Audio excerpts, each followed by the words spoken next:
মৰাণত সদৌ অসম আদিবাসী ছাত্ৰ সন্থা আছা কেন্দ্ৰীয় সমিতিৰ সংবাদমেল মৰাণ পৰিদৰ্শন ভৱনত অনুষ্ঠিত সংবাদমেলত আছাৰ কেন্দ্ৰীয় সমিতিৰ সভাপতি প্ৰদীপ নাগ, উপসভাপতি দেবেন ওৰাং আৰু ৰিছা মুণ্ডা, সম্পাদক নু ৱাছবালা, শিক্ষা সম্পাদক দীপক নাগ, ক্ৰিয়া সম্পাদক ইছাক লাকৰা উপস্থিত থাকে।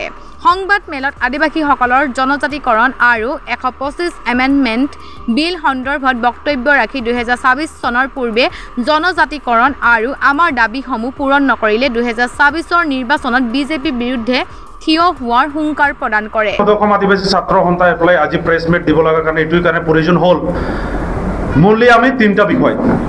এক নম্বৰত হ'ল 125th এমেণ্ডমেণ্ট বিলত আমাৰ আদিবাসীৰ এছটিকৰণ 36 জাতিটো ইনক্লুশ্যন কৰিব লাগে।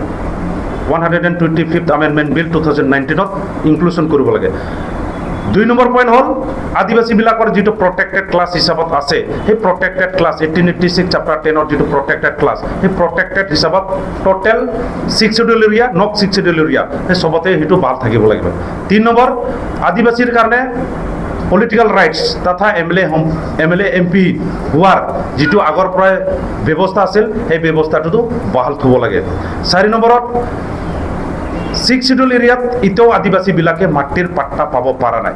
তাত যিটো মেকানিজম বনাইছে 3 জেনেৰেশ্যন বা 2 জেনেৰেশ্যন, সেই জেনেৰেশ্যনৰ কথাটো তেখেতে কেবিনেটত কৈছিলে যে আদিবাসীৰ ক্ষেত্ৰত 3 জেনেৰেশ্যন নালাগে। গতিকে সেই বস্তুটো তেখেতে নটিফিকেশ্যন হিচাপত চাৰ্কুলেট কৰি দিব লাগে। এইটোৱে আমাৰ মূল দাবী হয়। চিধা কথা, যদি হেমন্ত বিশ্ব শৰ্মাৰ চৰকাৰে যদি মানি নলয়, তেতিয়াহ'লে বিজেপিৰ এগেইনষ্টত যাবৰ কাৰণে অসমৰ আদিবাসী তথা সদৌ অসম আদিবাসী ছাত্ৰ সন্থা বাধ্য হ'ব আৰু বিজেপিৰ এগেইনষ্টত কেম্পিং কৰাৰ কাৰণে আমি নিৰ্ণয় ল'বৰ কাৰণে আমি সাজু হ'বৰ কাৰণে বাধ্য হৈ যাম। 2016ত আপোনালোকে বিজেপিক ছাপোৰ্ট কৰিছিল? স্পষ্ট, আমি 2016ত আমি স্পষ্ট বিজেপিক সমৰ্থন কৰিছিলোঁ, ৱেলকাম জনাইছিলোঁ। গাঁৱে ভূঞে তেখেতৰ নাম লৈ পেলাই বিজেপি চৰকাৰক অনাৰ কাৰণে আমি লাগিছিলোঁ। কিন্তু এতিয়া তেখেতসকলে যদি আমাৰ জাতিৰ কাম নকৰে, কোনোবা আদিবাসী ইণ্ডিভিজুৱেলৰ কাম কৰাটো আমাক দৰকাৰ নাই। আমাক লাগে পাৰ্মানেণ্ট চলিউশ্যন আৰু আমাক লাগে সাংবিধানিক সুৰক্ষা। সেই হিচাপত যদি আমাৰ কাৰণে কাম কৰে, তেতিয়াহে তেখেতৰ লগত থাকিম, অন্যথা আমি বিজেপিৰ লগত আমি আৰু নাথাকো, একেবাৰে স্পষ্ট।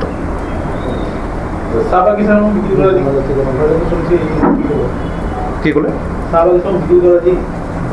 স্পষ্ট কথা। আজি বাগানৰ ৱেলফেয়াৰৰ কথা যদি কওঁ, তেতিয়া কয় যে কোম্পানীৰ আলোচনা আছে, কোম্পানীৰ নিয়ম নীতি আছে, বাগানৰ ভিতৰত আমি সোমাব নোৱাৰোঁ, এইবিলাক কথা কয়। কিন্তু বাগানৰে মাটি কিনা বিক্ৰী কৰাত কিন্তু চৰকাৰে পূৰা থাকিব পাৰে। সেইটোৱে নেকি জাষ্টিছ?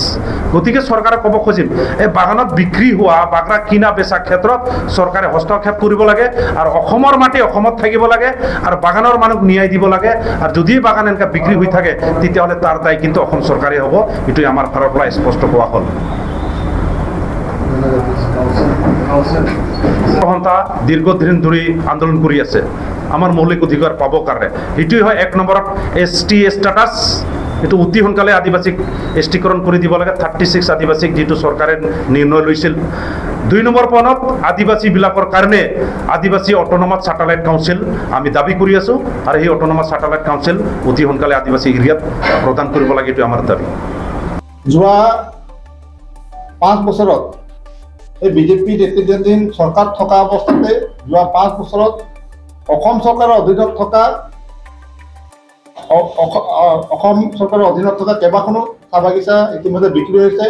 মেট্ৰ' টাচেলৰ চাহ বাগিচাসমূহ বিক্ৰী হৈছে আৰু এতিয়া দেখা পোৱা গৈছে যে এণ্ট্ৰিউলৰ চাহ বাগিচা 12খন, যিটো অসম চৰকাৰৰ আণ্ডাৰটেকিং, তেওঁলোকে চৰকাৰৰ আণ্ডাৰটেকিং হিচাপে চলাই আছে, সেই বাগিচাসমূহ বিক্ৰী কৰাৰ এটা সিদ্ধান্ত লৈছে। আমি সদৌ অসম আদিবাসী ছাত্ৰ সন্থাই তীব্ৰ নিন্দা কৰিছোঁ। যিহেতু আজি এণ্ট্ৰিউলৰ বাগিচা চৰকাৰৰ অধীনত থকা অৱস্থাটো তাত এতিয়াও শ্ৰমিকসকল